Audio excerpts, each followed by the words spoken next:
Alright, so let's take a look at another electro question. So we're told a 1 meter long length of wire is wrapped into a loop and placed in a magnetic field of 0.05 Teslas. The loop is then bent into a square. How does the flux change? So we want to know by how much the flux changes. So we'll work out the flux in the circle, then the flux in the square, find a difference between them, and that will be the change. So let's think about the circle. Well, if the circumference is 1 meter, this distance around the outside, this is 1 meter, we know circumference is 2 times pi times the radius. This implies the radius is the circumference divided by 2 pi. So the radius is going to be 1 on 2 pi in this case. Now the area is pi times the radius squared.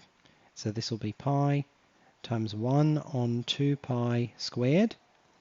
This will end up being, we could just decimal approximate this for ease. We could say pi times, because this is physics, it doesn't really matter too much if you decimal approximate these or deal with them perfectly.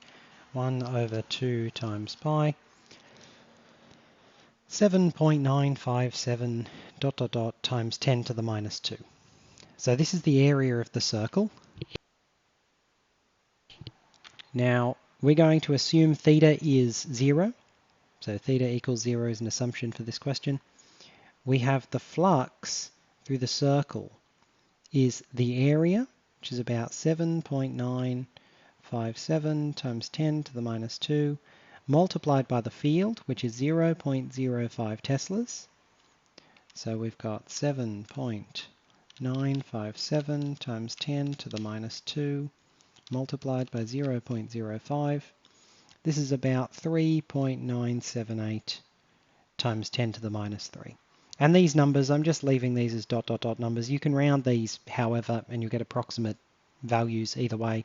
If your teacher has a particular standard for rounding, use that because they'll mark that accordingly.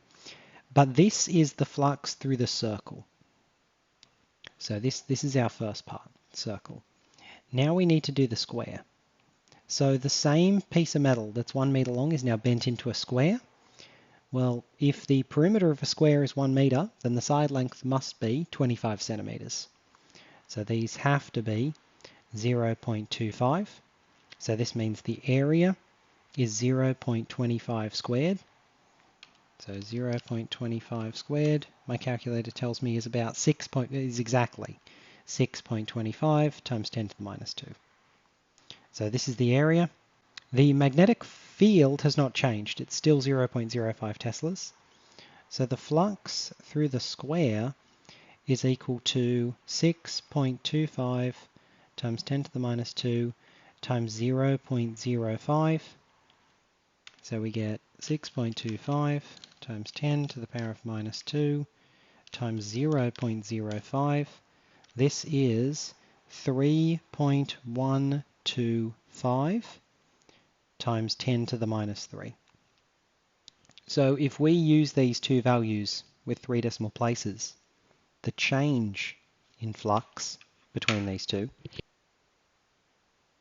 is going to be the circle minus the square. So 3.978 times 10 to the minus 3 minus 3.125 times 10 to the minus 3. And we can put this in the calculator. Change in flux is going to be equal to 3.978 times 10 to the power of minus 3 minus 3.125 times 10 to the minus 3. This is about 8.53 times 10 to the minus 4. And this is the answer that we're after for this question. The rounding for this can vary quite a bit depending on how you choose to round. You could, depending how many significant figures you read into being given in the question.